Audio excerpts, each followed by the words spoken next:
मतलब इस दुकानदारों को यहाँ पर बहुत अजीब तकलीफ का मामला है और रिक्वेस्ट है आप लोगों से, आप बैच जैसे मैन के ऊपर बड़ा अच्छा काम कर रहे हो, मेहरबानी करो हमारी गली के अंदर भी ऐसे ही काम करो। कि हम इनके साथ मिलकर कोऑर्डिनेट करेंगे इंशाल्लाह। इधर भी ये काम करो ताकि हमारी ये तकलीफ लेके आते हैं, लिफ्ट ले आएंगे।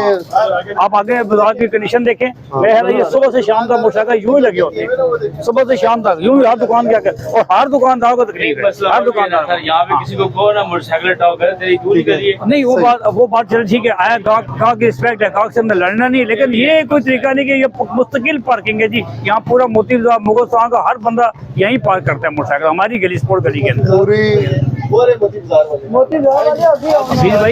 पूरी पिंडी में सिंगल पार्किंग अलाउ है। हाई कोर्ट की पार्किंग में कोई भी नहीं लगाता है। तो ये भी देखे ना 4-5-6 मोटरसाइकिल लगे हुए हैं। मोती बाजार वाले भी खड़े करते हैं, मुगल सराय वाले ज्यादा खड़े करते हैं। असल में मोती बाजार में यहाँ पे 11 सुकून है, जिसमें मेरे ख्याल से मेरा 8वां नंबर है। मैंने अपने मेंबरान के लिए बाकायदा कार्ड बनवाया है। पहले वो कहते थे जी कि हमसे 50 रुपए लेते पार्किंग वाले या 100 रुपए लेते, तो मैंने उनको मंथली कार्ड बनवा के दिया 600 रुपए का। सराफा बाजार में पार्किंग है, ठीक है। इसमें कुछ हल कुछ ऐसे हो कि कोऑर्डिनेशन हो, हमारे यहाँ के जो इजाज भाई है सदर ये भी मौजूद हो, आप भी मौजूद, या कोई बैरियर यहाँ पे लग जाए दोनों साइडों से।